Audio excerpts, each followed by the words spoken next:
got to reach you, I've got to see you, let the light shine down on me. 31 de diciembre de 2019, último día del año. Último día, como dije ayer, de este largo año 2019.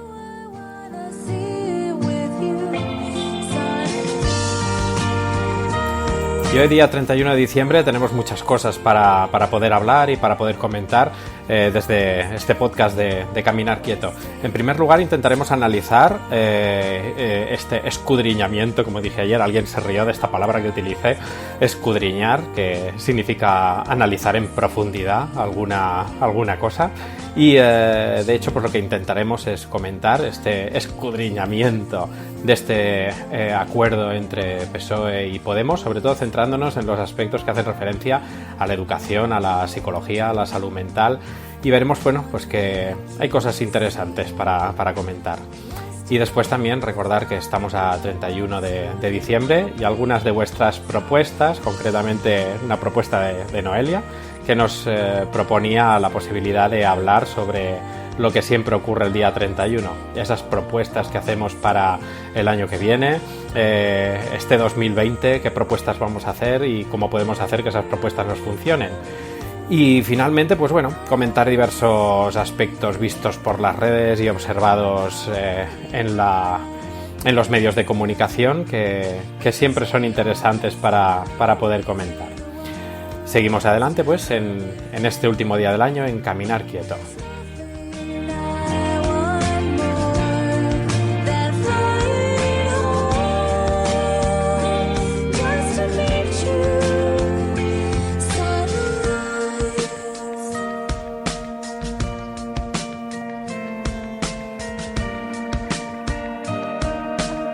Camino, párate, camina quieto, no son aspectos contradictorios.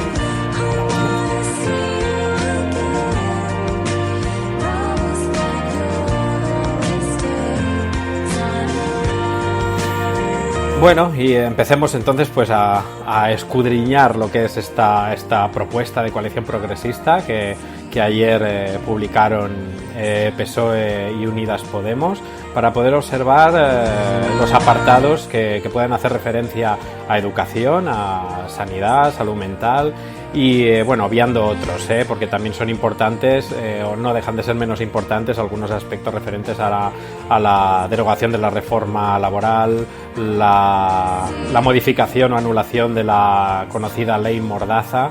Y bueno, vayamos a algunos aspectos concretos, como en educación, que el documento pues especifica que se va a derogar la LOMCE y que sobre todo habrá apartados de esta derogación de la LOMCE intentando eliminar la segregación escolar, sobre todo por condiciones de origen de los estudiantes o por necesidades educativas y sobre todo especialmente por sexo. Lo que comentan es que eliminarán el concierto para estas escuelas, sobre todo privadas, que separan por sexo. Porque si estamos hablando de escuela inclusiva, ¿qué sentido tiene hablar de escuela inclusiva cuando existen escuelas todavía que están separando por sexo? Bueno, veremos cómo avanza esta propuesta. También veremos que hay muchas medidas en referencia a la coeducación, a un plan contra el fracaso escolar y el abandono escolar prematuro, que siempre aparecen. Esperemos a ver cómo se pueden desarrollar.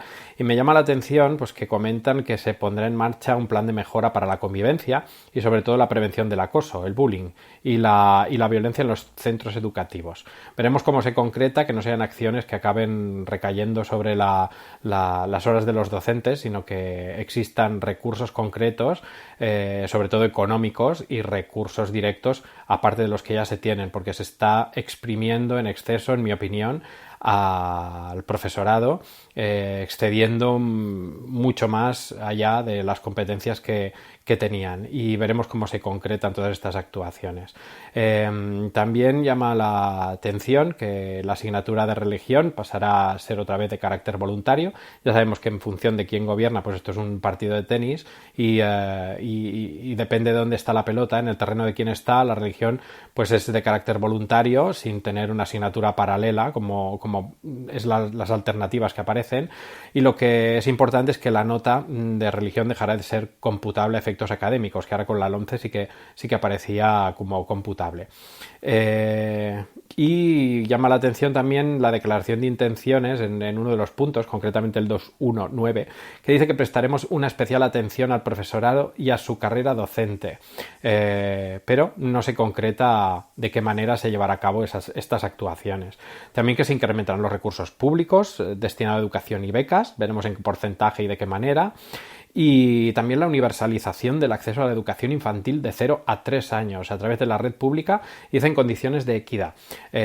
Aquí siempre tenemos la disyuntiva, ¿no? Desde Caminar Quieto pensamos que de los 0 a los 3 años es una etapa en la que los niños y las niñas tienen que estar mucho tiempo con los progenitores. Es el entorno donde tienen mayor cuidado, y sin desmerecer el gran trabajo que se hace en las escuelas de educación infantil de estos 0 a los 3 años, pero también tenemos que tener en cuenta que el hecho de que a esas edades puedan desarrollarse afectivamente con tranquilidad en casa, con esta figura afectiva que puede ser el padre o la madre, y que es quien va a satisfacer sus primeras necesidades afectivas desde el nacimiento, en el que el apego y el cariño y la convivencia conjunta tiene que ser muy fuerte, hasta la función de conciliación, que también es necesaria de los 0 a los 3 años en el momento de la entrada o de la reentrada al mundo laboral. Y vamos a centrarnos también en un apartado que para mí es muy interesante, que es el que hace referencia a la sanidad. Y concretamente por una de las pocas veces que existe un apartado único y exclusivo en referencia a la salud mental, y concretamente el programa especifica que actualizaremos la estrategia de salud mental, especifican Unidas Podemos y el PSOE en este acuerdo. Dice: con el objetivo de construir un verdadero sistema de atención con un enfoque de género y derechos humanos que atienda a los y las pacientes crónicos.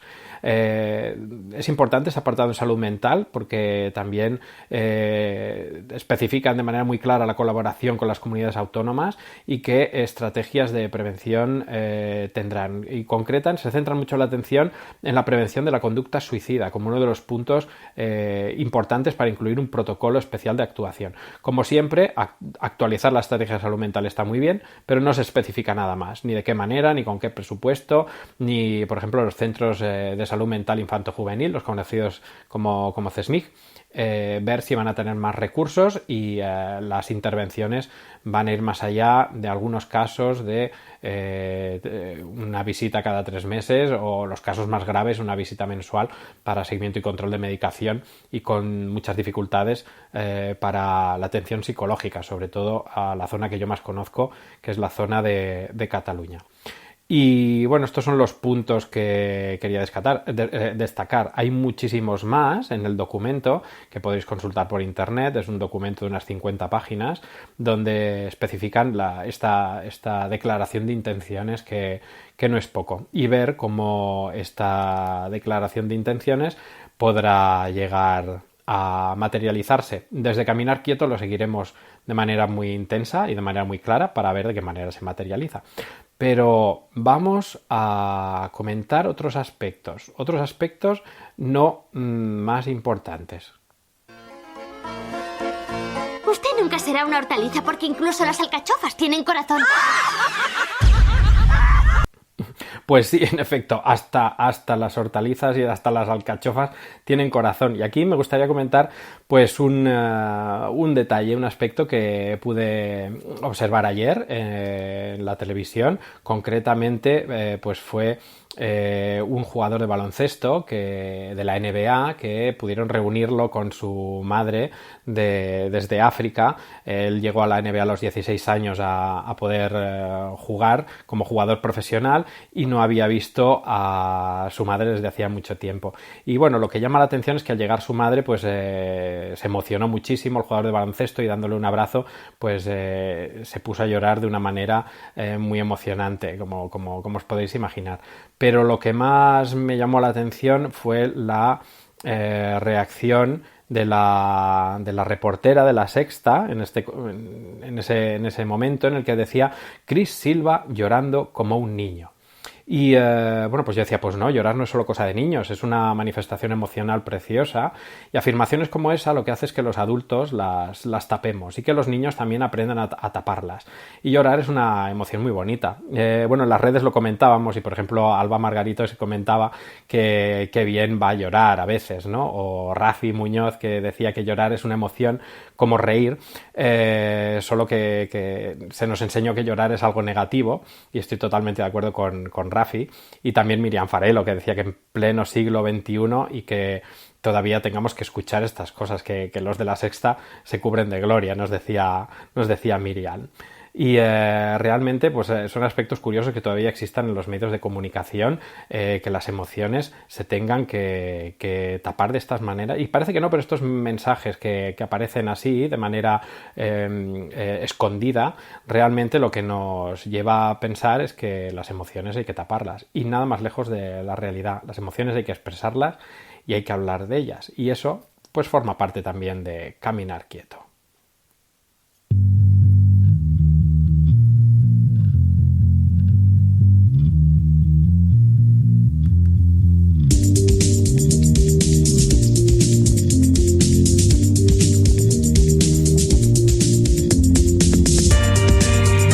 Más curiosidades en este 31 de diciembre, este último día del año 2019, y precisamente pues era lo que Noelia nos comentó, que es cómo podemos hacer estos nuevos propósitos para el año que viene, este 2020, cómo puedo cumplir todos mis propósitos. En primer lugar, pues como Noelia nos sugería, es tener la paciencia de adquirir el hábito que, bueno, últimamente pues diversos estudios que ya es conocido, cómo se adquiere un hábito en solo 21 días. Y nos preguntamos, ¿después de 3 semanas es suficiente para adquirir un nuevo hábito? Pues realmente sí, si lo deseas de verdad y si eres constante. Si lo vas repitiendo a diario durante este tiempo, lo que pasa es que algo que cuesta un esfuerzo, al final se convierte en algo automático. Y la ventaja de convertir algo automático, pues significa que nuestro cerebro y nuestras neuronas establecen conexiones de manera que no debemos pensar en ello y queda automatizado. Así que para este 2020, recordar, automatizar pensamientos y 21 días de esfuerzo, y poco a poco esos cambios neurológicos ya quedarán fijados.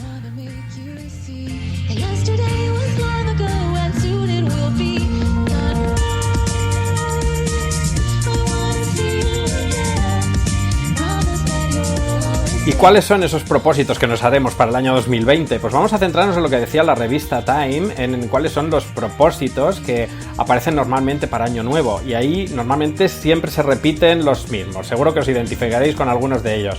Perder peso y mantenernos en buena forma física, dejar de fumar, aprender algo nuevo, comer sano y tener una dieta equilibrada, saldar las deudas y ahorrar, pasar más tiempo con la familia, este es muy caminar quieto, viajar y ver lugares nuevos, estar menos sometidos al estrés, unirse a algún voluntariado y también aparece beber menos alcohol. Estos son los apartados que más nos proponemos para el año nuevo y que acabamos sin cumplir.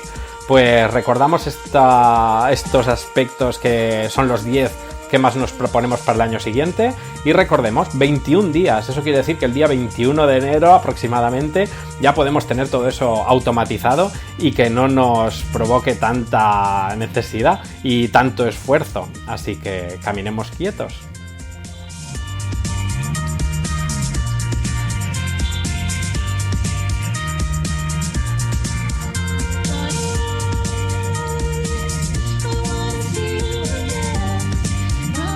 Y llegamos al final de Caminar Quieto con una pequeña propuesta que yo os podría hacer, que hace referencia a... Padre, cómodo.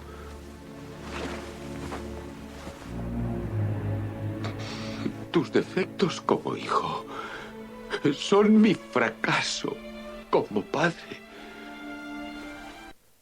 Y eso quiere decir que somos el modelo de nuestros hijos. Así que recordar, para caminar quietos, este 2020 no hagáis nada que vuestros hijos no querréis que hagan. caminemos quietos y feliz 2020. Hasta pronto.